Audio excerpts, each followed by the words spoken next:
Super Saravana stores. GeM TV நேயர்களுக்கு வணக்கம். நான் உங்க விஜய் அபிஷேக். அதாவது இந்த 2026 இந்த சட்டமன்ற தேர்தல் வரப்போற இந்த நேரத்தில் வந்து கூட்டணி எல்லாமே அமைஞ்சிருச்சு, கூட்டணி எல்லாமே ஃபிக்ஸ் ஆயிடுச்சு, எல்லாருமே ஃபிக்ஸ்டாக இருக்காங்க, ஜாலியாக இருக்காங்க அப்படின்னு நினைச்சோம் அப்படின்னா அங்கே தான் கோளாறே நடக்குது. அதாவது ஆதி காலத்துல இருந்து திமுகவோட கூட்டணி இருந்த காங்கிரஸ் இப்போ இவங்க வந்து என்ன பண்ணுறாங்க அப்படின்னா, நாங்கள் இவங்க கூட கூட்டணி வைக்க மாட்டோம் அப்படின்னு இவங்க சொல்லலை, கூட்டணி கொடுங்கன்றாங்க. ஆனால் நம்ம ஆளு வந்து யார், முதல்வர் மு.க.ஸ்டாலின் அவர்கள் என்ன சொல்கிறாரு அப்படின்னா, வாய்ப்பில்லை அப்படின்ற மாதிரி தட்டி கழிச்சுக்கிட்டே இருக்காரு. இன்னைக்கு இந்த பிரச்சனை வந்து மாறுமா மாறாதா அப்படின்னு பேசிட்டு இருக்க இந்த நேரத்தில் தாவேகா திடீர்னு காங்கிரஸோட கூட்டணி ஓப்பனாகவே கேட்டாங்க.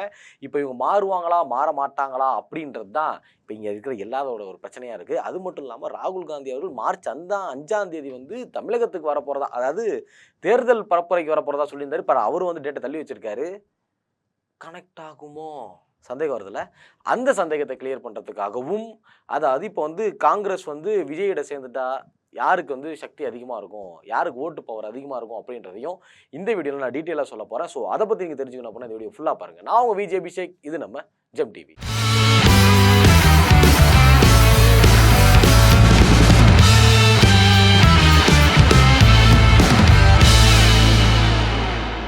இந்த 2026 சட்டமன்ற தேர்தலை பொறுத்த வரைக்கும் ஒரே தலைவலியாக ஒரு ப்ரெஷராக இருக்குது. அப்படியே முடியெல்லாம் பிச்சுக்கலாம் போல இருக்குது. அதுக்குன்னு பிச்சுக்க முடியாது இல்லையா, அது ஏன்னா இது ஏன் முடி.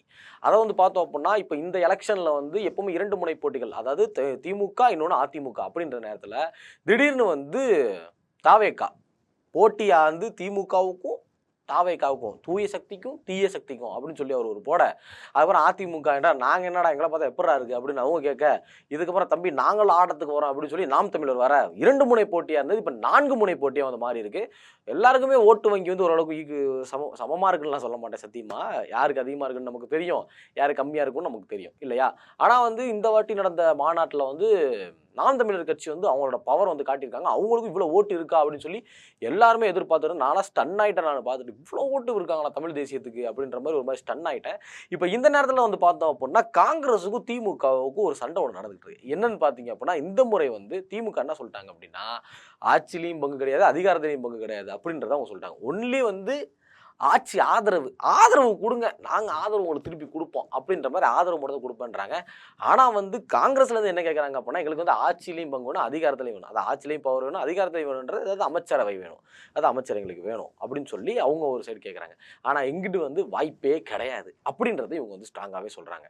அதனாலேயே இந்த வாட்டி 2026 இந்த சட்டமன்ற தேர்தலில் வந்து, அதாவது வந்து யார் காங்கிரஸ் வந்து எவ்வளோ சீட்டு கேட்டிருக்காங்கன்னு பார்த்தீங்க அப்படின்னா, அதாவது 41 to 47 சீட்டில் 41 சீட்டு கேட்டிருக்காங்க. அது 41லேருந்து 47, அதில் 43, 44, 45, 46 அந்த மாதிரி 45, அந்த இதில் 41லேருந்து 47 வரையும் சீட் வரையும் கேட்டிருக்காங்க. ஆனால் இவங்க என்ன சொல்கிறாங்க அப்படின்னா 25 ஓட்டு.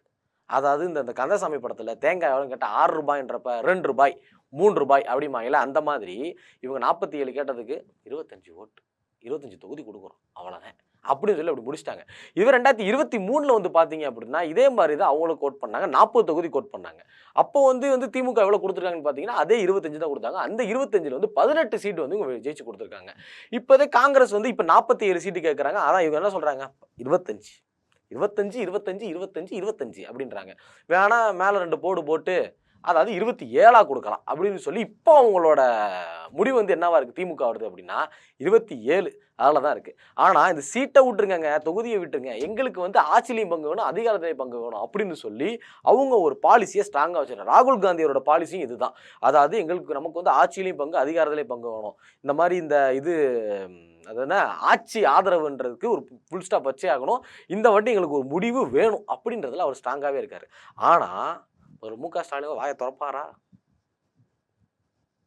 அவ்வளோதான், முடிஞ்சு போச்சு. அவர் எதுவும் பேசவும் இல்லை. அதாவது பேசுறது வந்து எப்படின்னா, இப்போ வந்து 23ஆம் தேதி திங்கட்கிழமை வந்து கே.சி. வேணுகோபால் அவர்கள் வந்து முதல்வர்களை சந்தித்து தொகுதி பங்கீடு, அதாவது எவ்வளோ கொடுக்குறீங்க, என்ன இது கொடுக்குறீங்க, அரசியல் பிரச்சாரம் என்னென்ன அப்படின்றத பற்றி பேச வந்திருக்காங்க. ஆனால் அந்த பேச்சுவார்த்தையிலையுமே சரியான ஒரு முடிவு வந்து கொடுக்கல அப்படின்றது இந்த இடத்துல ஸ்ட்ராங்காக இருக்குது. இதில் வந்து இந்த ஒரு பிரச்சனை ஒன்று போயிட்டுருக்கா, இதில் வந்து இப்போ தாண்டா வராம்பார் என்ட்ரி அப்படின்ற மாதிரி தாவேக்காலேருந்து காங்கிரஸ் கூட கூட்டணி, இந்த பேச்சுவார்த்தை வந்து கிட்டத்தட்ட ரொம்ப நாளாகவே நடந்துகிட்டு இருக்கு. நம்ம நிறைய தடவை பார்த்துருப்போம். அதான் ராகுல் காந்தி விஜயும் ஃப்ரெண்ட்ஸு, இவங்க 2 பேரும் ஒன்று மண்ணா புரண்டுருக்கிறாங்க, ஒன்று மண்ணா இருந்தாங்க அப்படின்ற மாதிரி ஒரு டாபிக் வந்துட்டு இருந்த நேரத்தில் முன்னாடி வந்து அவர் வந்து சக்கரவர்த்தி எல்லாருமே வந்து பேசிக்கிட்டு தான் இருந்தார். இவங்க ஏதோ கூட்டணி சேர போகிறதா எல்லாமே சொல்லிட்டு இருந்தாங்க. ஒரு ஒரு ஒரு சின்னதாக ஒரு டமால் டுமில்னு ஒரு வெடி வெடிச்சிட்டு இருந்துச்சு.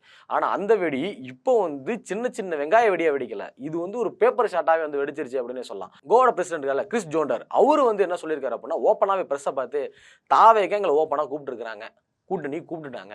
ஆனால் வந்து நாங்கள் திமுகவோட கூட்டணின்னு நாங்கள் எதிர்பார்த்துட்டு இருக்கோம். திமுக இன்னும் எந்த ஒரு முடிவும் சொல்லலை. முடிவு சொன்னாங்க அப்படின்னா அதை பார்ப்போம், முடிவு சொன்னா இதை பார்ப்போம், அவ்வளோதான் அப்படின்னு சொல்லி அவர் ஒரு சைடு முடிச்சிட்டாரு.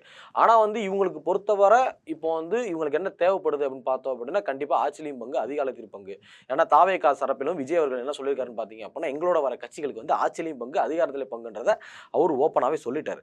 அதே மாதிரி காங்கிரஸ்ன்ற மாதிரி ஒரு பெரிய கட்சி அவரோட இணைஞ்சிச்சு அப்படின்னா, இது கண்டிப்பாக வந்து அவருக்கு உண்மையிலேயே ப்ளஸ்ஸாக தான் இருக்கும் அப்படின்றது இங்கே நம்ம நம்ப முடிய உண்மை அப்படின்றது நம்ம வந்து சொல்லி ஆகணும். ஆனால் இந்த நேரத்தில் வந்து மு.க. ஸ்டாலின் அவர்கள் வந்து காங்கிரஸே வேணாம் தூக்கி போட்டுடலாம் அப்படின்ற ஐடியாவில் இருக்காரா என்னன்றது தெரியல. மொத்தமாக அவங்க பிளான் பண்ணியிருக்கிறது என்ன அப்படின்னா, 200 தொகுதியிலையுமே திமுக நிற்கணும். ஓகேவா?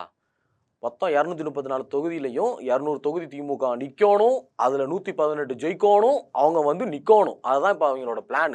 அந்த பிளானில் தான் அவங்க பிளான் வந்து அப்படியே ரெகுலராக போய்கிட்டே இருக்குது. என்ன பண்ணால் இப்போ 118 தொகுதி ஜெயிச்சிட்டோம் அப்படின்னா 236 தொகுதியில் பாதியாக பிரிஞ்சோம் அப்படின்னா 118.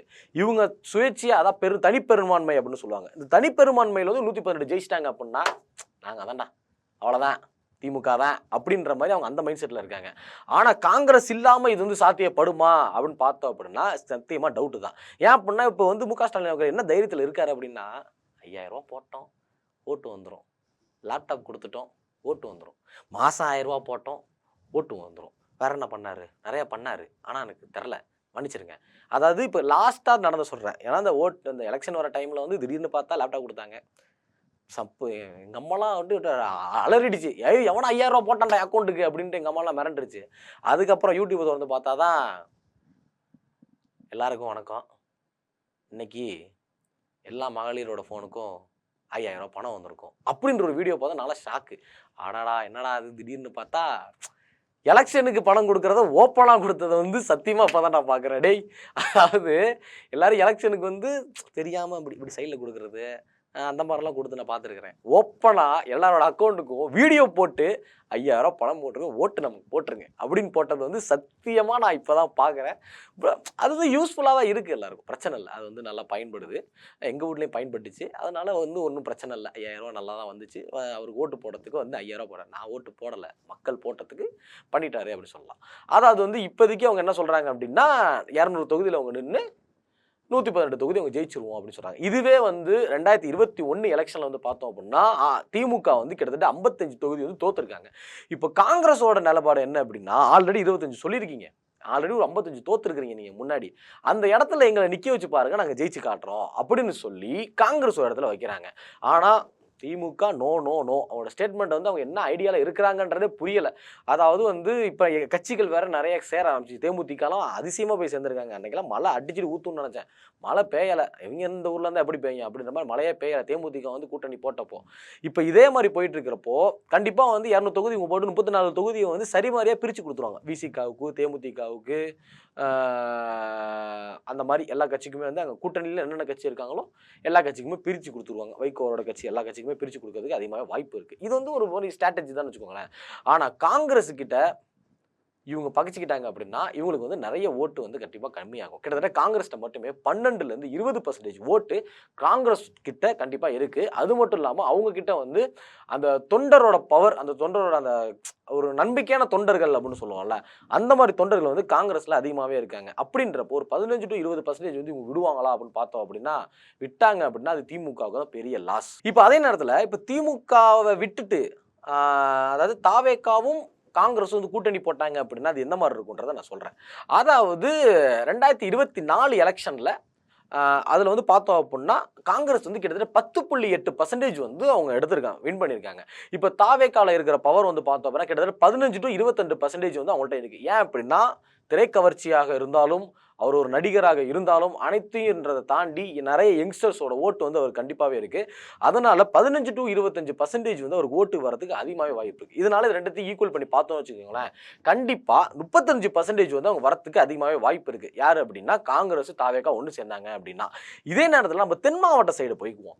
அதாவது கொங்கு மாவட்டம் தென் மாவட்டம்ன்றது வந்து கண்டிப்பாக வந்து அங்கே வந்து ஆட்கள் நிறையா இருக்கிற இடம், அங்கே வந்து ஓட்டு வங்கி எப்படி இருக்குன்றதை பார்க்கலாம். முதல்ல தென் மாவட்டங்கள், அதாவது இதுக்கு முன்னாடி நடந்த எலெக்ஷனில் வந்து தென் மாவட்டங்கள் வந்து அதிசயமாக திமுக வந்து ஜெயிச்சாங்க. இது காரணம் திமுகவா? இல்லை, காங்கிரஸ் திமுக இந்த கூட்டணி. கன்னியாகுமரி, தூத்துக்குடி, திருநெல்வேலி, தென்காசி, விருதுநகர் அப்படின்னு சொல்லக்கூடிய இந்த தென் மாவட்டங்கள் வந்து பார்த்தீங்க அப்படின்னா கண்டிப்பாக காங்கிரஸுக்கு ஒரு சக்தி இருக்குது அப்படின்னு சொல்லலாம், ஒரு பவர் இருக்குது அப்படின்னு சொல்லலாம். அதே மாதிரி கன்னியாகுமரியிலையும் திருநெல்வேலியிலையும் காங்கிரஸுக்கு ஒரு அசைக்க முடியாத ஒரு நம்பிக்கையும் சரி, ஒரு எப்படி சொல்றது, அந்த இடத்துல ஓட்டு வங்கி வந்து அவங்களுக்கு அதிகமாகவே இருக்கு. அதாவது அந்த கன்னியாகுமரியில திருநெல்வேலியிலையும் காங்கிரஸ் கிட்ட மட்டுமே 15 to 25% ஓட்டு இருக்கு அப்படின்றத சொல்றாங்க. இப்போ இதே தென் மாவட்டங்கள்ல வந்து எடுத்துக்கிட்டோம்னு வச்சுக்கோங்களேன், இதுக்கு முன்னாடி தென் மாவட்டங்கள்ல வந்து ஜெயிச்சது வந்து யாருன்னு பார்த்தீங்க அப்படின்னா திமுக காங்கிரஸ் இந்த கூட்டணி தான். திமுக காங்கிரஸ் வந்து எவ்வளவு ஜெயிச்சிருக்காங்கன்னு பார்த்தீங்க அப்படின்னா 45 to 50% வந்து அவங்க ஜெயிச்சிருக்காங்க 2021 தேர்தலில். இதுவே வந்து பார்த்தோம் அப்படின்னா இந்த ஓட்டை சராவாரியாக பிரித்தோம் அப்படின்னா காங்கிரஸுக்கு வந்து கிட்டத்தட்ட 32 to 38%, திமுகவுக்கு வந்து 10 to 12% ஓட்டு இருக்குது. அதாவது அந்த 45 to 50ன்னு சொல்லியிருந்தல தென் மாவட்டங்களில் அது மாதிரி பார்த்தோம் அப்படின்னா இப்போ வந்து இது கண்டிப்பாக பிரியும் அப்படின்றப்பவே, ஏன்னா 12% தான் திமுக இருக்குது, 38% வந்து காங்கிரஸுக்கு இருக்குது அப்படின்றப்போ தென் மாவட்டங்களில் அங்கே புஸ்வானம் ஆகிடும் அப்படின்னு சொல்லலாம். இப்போ இதுவே அவங்க பண்ணக்கூடிய மத அரசியல் எடுத்துக்கலாம், அதாவது மதத்தை வச்சு அரசியல் பண்ணுறாங்க அப்படின்னாலும், அதாவது சொல்லக்கூடிய அதாவது அங்கே இருக்கிற கிறிஸ்துவ சமுதாயங்களும் முஸ்லீம் சமுதாயங்களும், அதாவது கிறிஸ்டின் ப்ளஸ் முஸ்லீம், அவங்க 2 பேருமே இஸ்லாமிய சமுதாயம், இவங்க 2 பேருமே வந்து எடுத்துக்கிட்டோம் அப்படின்னா எல்லாருமே வந்து திமுக ஓட்டு போடுவாங்களா அப்படின்னு பார்த்தா கிடையாது. ஆல்ரெடி கிறிஸ்டின்ஸ் ஓட்டு எல்லாமே வந்து, அதாவது கிறிஸ்துவ ஓட்டு எல்லாமே வந்து தாவேகாக்கு போயிருச்சு அப்படின்னு சொல்லி ஒரு கருத்து கணிப்பு சொல்லுது. அதாவது ஒரு மாற்றத்தை எதிர்பார்க்கக்கூடிய மக்கள் வந்து என்ன எதிர்பார்ப்பாங்க அப்படின்னா தாவேகா காங்கிரஸ் இந்த கூட்டணிக்கு வந்து மாறத்துக்கு அதிகமாக வாய்ப்பு இருக்குது. என்னன்னா மாற்றம் வேணும் மாற்றம் வேணும் மாற்றம் வேணும், போய் வந்து ரேஷன் கடையில் அரிசி வாங்கினாலும் மாற்றம் வேணும், 5000 வாங்கினாலும் மாற்றம் வேணும், எது வாங்கினாலும் மாற்றம் வேணும், அந்த மாற்றம் வேணுன்றது உங்கள் மைண்டில் ஃபிக்ஸ் ஆயிடுச்சுன்னு நினைக்கிறேன். அதனால் இதை தீய சக்தி தூய சக்தின்னு சொல்லக்கூடிய அந்த திராவிட கட்சியும் இந்த வரக்கூடிய புதிய ஒரு கூட்டணி கட்சியும் ஒன்று சேர்ந்தது அப்படின்னா, அதாவது திராவிட கட்சி இந்த 2 கட்சியும் ஒன்று சேர்ந்துச்சு அப்படின்னா கண்டிப்பாக ஒரு மாற்றத்துக்கு வந்து அதிகமாகவே வாய்ப்பு இருக்குது. அதே நேரத்தில் மாற்றத்தை எதிர்க்க பார்க்கக்கூடிய மக்கள் வந்து அதிகமாகவே ஓட்டு போகிறது வாய்ப்பு இருக்குது. இதுவே இன்னொரு நேரம் வந்து அதாவது ஜாதி அரசியல்ன்றது நம்ம என்னதான் சொன்னாலும் நம்ம நாட்டில் வந்து அது இருக்குது.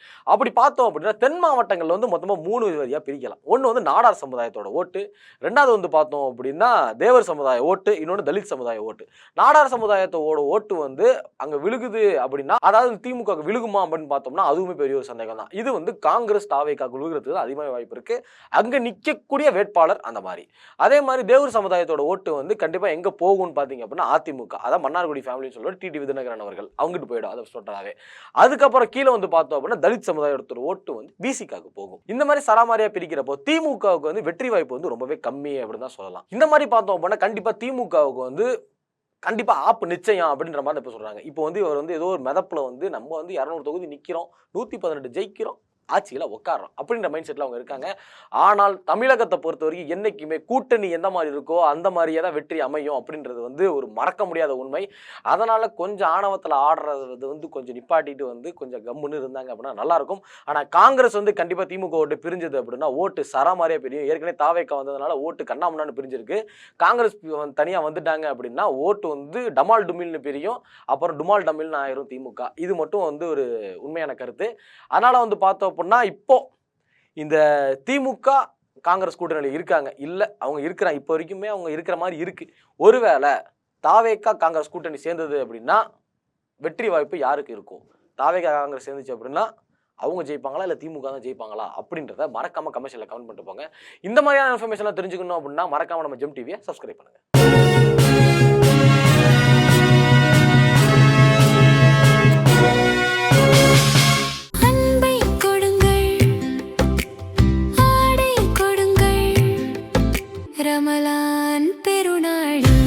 Super Sarvana Stores.